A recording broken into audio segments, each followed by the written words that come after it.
தமிழக கேரள எல்லையில் அமைந்துள்ளது 2000 ஆண்டுகள் பழமையான கண்ணகி கோவில். மலை மீது அமைந்துள்ள இக்கோவிலுக்கு செல்ல எந்த அடிப்படை வசதிகளையும் கேரள அரசு செய்யவில்லை என்ற குற்றச்சாட்டு எழுந்துள்ளது. இது குறித்த விவரங்களை இப்போது பார்ப்போம். தேனி மாவட்டம் தமிழக கேரள எல்லைப் பகுதியான மங்களதேவி மலையில் சுமார் 4830 அடி உயரத்தில் கண்ணகி கோட்டம் உள்ளது. சுமார் 2000 ஆண்டுகளுக்கு முன்பு சேரன் செங்குட்டுவனால் கட்டப்பட்டதாக கூறப்படும் இந்த கோவிலில் கண்ணகிக்கு சிலை எழுப்பி மக்கள் வணங்கி வருகின்றனர். ஆண்டுதோறும் சித்திரை மாதம் பௌர்ணமி தினத்தில் கண்ணகிக்கு விழா எடுத்து வரும் அப்பகுதியினர் கடந்த சில ஆண்டுகளாகவே கேரள அரசு அப்பகுதிக்கு தமிழர்கள் செல்வதற்கு தடை விதிப்பதாகவும் சரியான சாலை வசதி கூட இல்லை என்றும் தெரிவிக்கின்றனர். தமிழர்களின் உரிமையை கேரள அரசு பறித்துவிட்டது. நாங்கள் அன்றைய காலத்திலிருந்து கடந்த 50 ஆண்டுகளாக இந்த திருவிழாவை ஒரு வாரம் நடத்த வேண்டும் என்றும் குறைந்தபட்சம் 3 நாளாக நடத்தணும் என்றும் போராடி கொண்டிருக்கின்றோம்.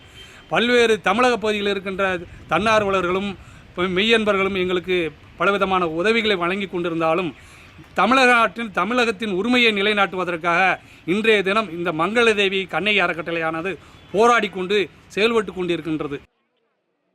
கடந்த 100 ஆண்டுகளுக்கு முன்பு ஆங்கிலேயர்கள் ஆட்சியில் இருந்தபோது கூடலூரில் இருந்து பளியன்குடி சென்று வர வனத்துறை அதிகாரிகள் அனுமதி அளித்ததாக கூறப்படும் நிலையில் தமிழகத்தில் இருந்து கண்ணகி கோவிலுக்கு செல்பவர்கள் மீது மரம் வெட்ட வந்ததாக கேரள அரசு பொய் வழக்கு போடுவதும் தொடர்கதையாக இருப்பதாக கூறப்படுகிறது. மேலும் 60 ஆண்டுகளுக்கு முன்பு 6 நாட்கள் நடத்தப்பட்ட கண்ணகி கோவில் திருவிழா தற்போது 3 நாட்கள் மட்டுமே நடத்த அனுமதி அளிப்பதாகவும் தமிழக பக்தர்கள் வேதனை தெரிவிக்கின்றனர்.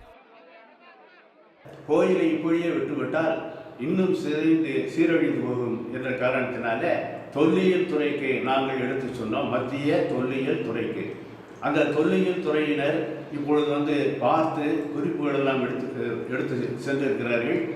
அந்த நேரத்தில் இன்னும் வருவோம் என்று சொல்லியிருக்கிறார்கள், ஆனால் வரவில்லை. இதனை அரசுகள் அது குறிப்பாக 2 மாநில அரசுகளும் மத்திய அரசும் இதை கண்காணித்து அந்த கோயிலை நல்ல நிலைக்கு கொண்டு வர வேண்டும். இந்நிலையில் கேரள அரசும் பராமரிக்காமல் தமிழக அரசுக்கும் அனுமதி அளிக்காமல் கேரள அரசு முரண்டு பிடித்து வருவதால் போதிய பராமரிப்பின்றி காணப்படும் கண்ணகி கோட்டம் முழுவதும் சிதிலமடைந்துள்ளதாக பொதுமக்கள் குற்றம் சாட்டுகின்றனர். மேலும் 1 கிலோமீட்டர் தூரத்துக்கு சேரும் சகதியுமான பாதையில் நடந்து செல்ல வேண்டிய சூழல் நிலவுவதாகவும் அப்பகுதி மக்கள் வருத்தம் தெரிவிக்கின்றனர்.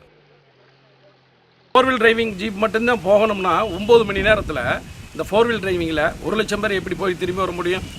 அப்போ இன்னும் கூடுதலாக கட்டுப்பாடு போட இது என்ன, இது மக்களே வெறுப்பாகி இங்கே வராமல் இருக்கட்டும், நம்ம இதை தன் கைவசப்படுத்திக்கிட்டு அவங்க இதை அதுக்கு பிறகு வருமானம் ஈட்டுறதுக்காக ஒரு ஏற்பாடு செஞ்சு யாருமே வரக்கூடாதுன்ற ஒரு நோக்கத்தில் இதுக்கு நிறைய தடைகளை விதிச்சுக்கிட்டு வராங்க. இப்போ 1 லட்சம் பேருக்கு மேலே வர்ற இடத்துல 9 மணி நேர திருவிழா என்பது மிகவும் கடுமையான ஒரு விஷயம். தமிழ்நாட்டின் கற்புக்கரசியான கண்ணகியின் கோட்டத்தை கேரள அரசு கண்டுகொள்ளாமல் இருப்பது வேதனை அளிப்பதாக கூறும் மக்கள் இதுகுறித்து தமிழக அரசு நடவடிக்கை எடுக்க வேண்டும் என்றும் கோரிக்கை விடுத்துள்ளனர். பிரபாகரன், நியூஸ் 7 தமிழ், தேனி.